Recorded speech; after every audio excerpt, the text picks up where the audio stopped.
Hey you, my name is Jennifer Terri. I'm with Philippine Travel Updates. Kumusta? How are you? It's been raining here non-stop in Davao.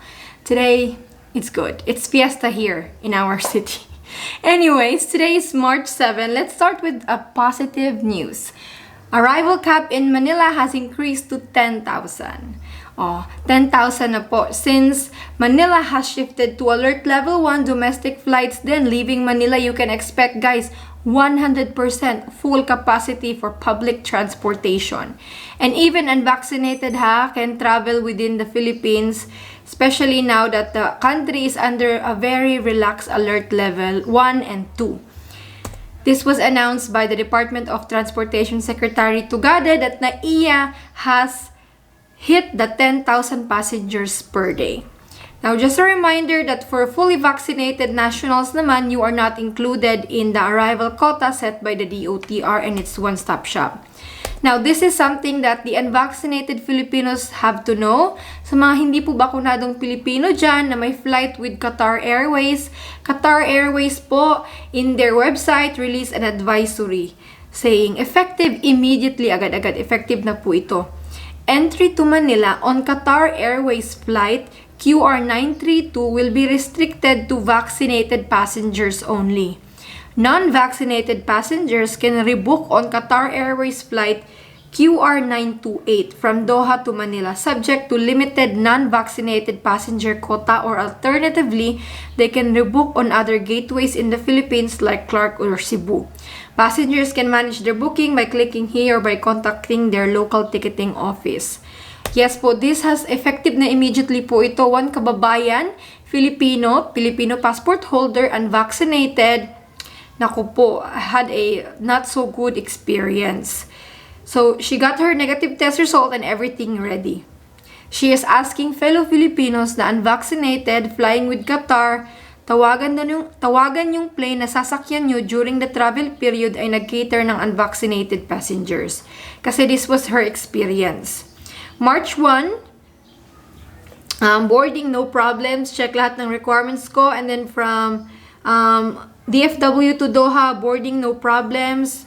Then, the problem was at Doha to Manila, March 3, 2 a.m. boarding. Pinaalis sa boarding area dahil ang sasakyan ko na airplane daw panay mga vaccinated passengers. She had to wait for 10 hours layover para makasakay sa plane na mix ang vaccinated and unvaccinated.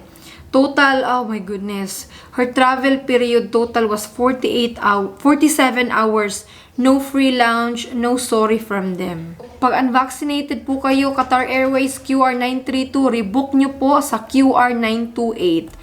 Naku, kawawa naman po yung kababayan natin. I feel like it is unfair on her side. Qatar Airways should have called her earlier, no? To rebook her flight. They did not even tell her na hindi na pala pwede yun sa unvaccinated. That's a shame, Qatar Airways.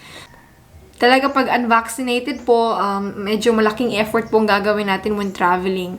Mas dapat maingat po. So for example po, if you are unvaccinated and you have a flight with layover in Singapore, check po natin, I know your airline would let you know, pero check lang po na yung sasakyan po nating flight ay hindi vaccinated travel lane flights.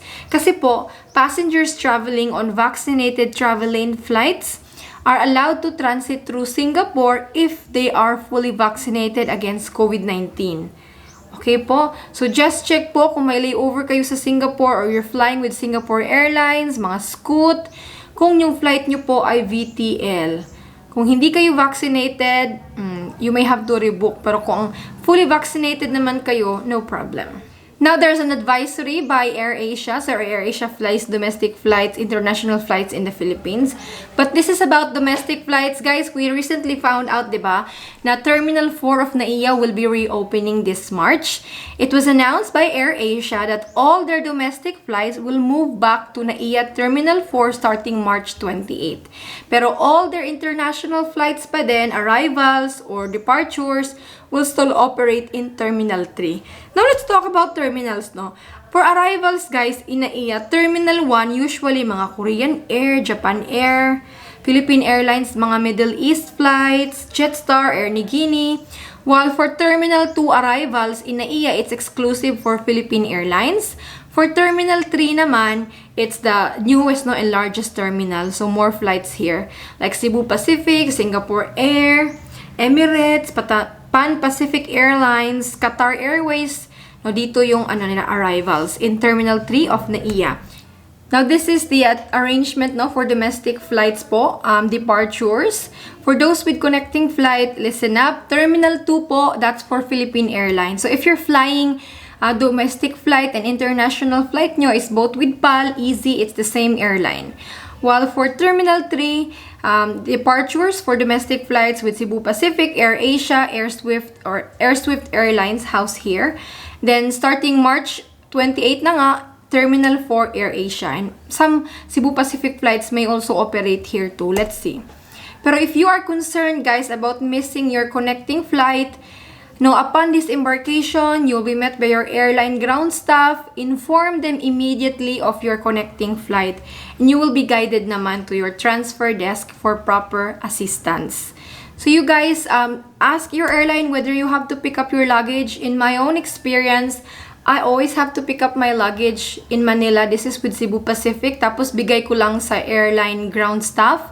And sila na bahala nun. Kasi one kababayan recently traveled, she had to pick up her luggage pa in Manila. Naku po, tapos less than an hour lang yung layover niya. She was traveling with 2 kids pa. Napakahirap po. It was very stressful for her. So if you have a connecting flight po, especially if it's a different booking, well, obviously you really have to pick up your luggage and check in again. Be mindful po of your gap between your layover in Manila, ha. I would suggest at least 2 hours para hassle-free naman. Kasi pangit yung nagmamadali ka, diba? Stressful yun. Don't worry, guys, if you have to change terminal naman. So, for example, you're flying international with Singapore Airlines, Terminal 3. But your domestic flight is with Philippine Airlines Terminal 2. There are airside buses operating 24 hours in NAIA, every 30 minutes to 15 minutes. So they are available naman. And still, for those with connecting domestic flight, guys, if your domestic flight is under the same booking. So for example, you fly with Philippine Airlines, US to Manila, and then from Manila to Iloilo under one booking, then same baggage allowance. Pero if you are flying po under different bookings, so for example, Singapore Airlines yung international flight mo, while your domestic flight is with Cebu Pacific, separate booking, you may different baggage allowance. So make sure, guys, you match it with your domestic flight, ha, yung baggage allowance nyo. It happened to a foreigner who messaged me the other day. He had to pay 8,500 with Cebu Pacific. He had big baggage allowance with this international flight, but with Cebu Pacific, he only had 20 kilos. Ako po, he exceeded more than 30 kilos po. He ended up paying 8,500 on excess baggage. And we know that excess baggage at the airport is really expensive. Like with PAL po, if it's a domestic flight, 224 per kilo. Kung Cebu Pacific, mga nasa 200 plus pesos per kilo din. So, yun lang po. Let's match our baggage allowance sa domestic and international. You upgrade it kung hindi pa na-upgrade now para mas mura po. And for your domestic flight, give at least an ample gap if it's a separate booking because you have to pick up luggage and then you have to check in again. And you may have to change terminal kung hindi same terminal. So, I really suggest, guys, 2 hours gap should be alright. 2 hours layover, na gap ng domestic and international flight, I think is the best.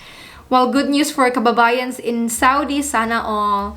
Hindi na kailangan ng negative test result to enter Saudi as long as you're fully vaccinated. And same with Philippines. Tourists going to Saudi Arabia must also secure medical insurance. Tourist lang, ha. Sa mga OFWs, residents, hindi. Sana all, hindi na kailangan ng negative test result.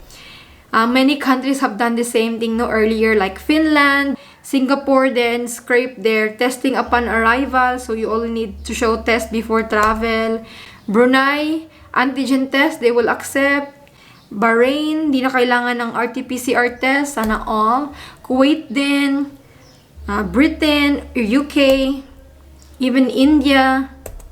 For over 85 countries, hindi kailangan ng negative test result. Yan. But as we are seeing that more countries are dropping their RT-PCR test result requirement, you may see guys na mas maluwag na din yung testing abroad.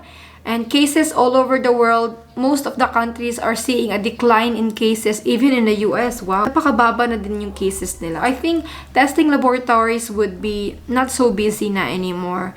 And if you guys are availing yung like CVS, contact them if they are able to release your result within 48 hours. Now let me answer just a few questions that are still repeatedly asked.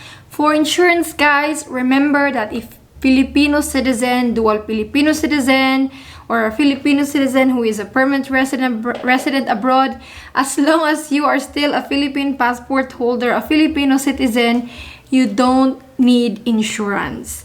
And for dual Filipino citizens who don't have a Philippine passport, bring your certificate of reacquisition or retention of Filipino citizenship or identification certificate.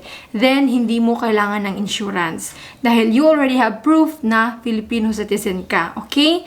While for former Filipinos, foreign nationals entering the Philippines as visa-free, balikbayan privilege, or the not more than 30-day stay, you need insurance. Okay? And for foreigners with visas, if you have a visa with you, like a 13A visa, an SRRV, a 9A visa, 13G visa, 9F visa, if you have a valid visa with you, you don't need insurance as well. Only visa-free entry foreigners need insurance. And for vaccination proof, people who are traveling with children who are below 12 years old, they are exempted from the vaccination requirement. So let's say I'm traveling with my kids, they are 4 and 5 or 4 and 11 years old. As long as the traveling parent is fully vaccinated, they will not quarantine. No quarantine, they will follow the protocol of the parent who is traveling with them, okay? Well, for the RT-PCR test, a lot of question, what is the basis? Again, the basis is departure. You must get tested within 48 hours before your flight, okay?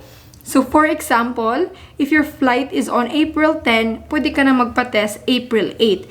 And it is within 48 hours. So, even if you get tested a day before your flight or 10 hours before your flight, that's fine. That's completely accepted. As long as it is within 48 hours, not more than 48 hours. And the basis is departure. Even if your test result is already more than 48 hours upon arrival in the Philippines, it will still be accepted. Do not worry about arrival time. Only worry about departure. Okay? Departure. Oras ng pag-alis. Well, for visa-required nationals, you still need an EED and a 9A visa to enter the Philippines. While this is also asked to me, departure. If, let's say, you're traveling to Saudi Arabia or to UAE, di ba, hindi na kailangan ng RT-PCR test. If your country of destination, your layover country or airline does not require negative test result, then you don't need negative test result. Yung Philippines is only concerned about your country of destination. They do not have a negative test result requirement for exit. Okay? So, you will only follow the requirements of your country of destination doon sa negative test result requirement. The Philippines expects more tourists to come to our country. 2 things that they have to improve: more countries on that reciprocity list, accept vaccination proof, and then accept visa-required nationals, allow them to apply for a visa without the need for an EED. Remove EED. Yeah. Remove the EED requirement. This is all for today's update. Philippines is still open, no quarantine, major destinations open. And I'll talk about exit ticket requirement for foreign tourists in our next video. So if you're a foreign tourist who want to secure that requirement, and I'll see you in that video. So this is all for today, guys. God bless you and stay safe.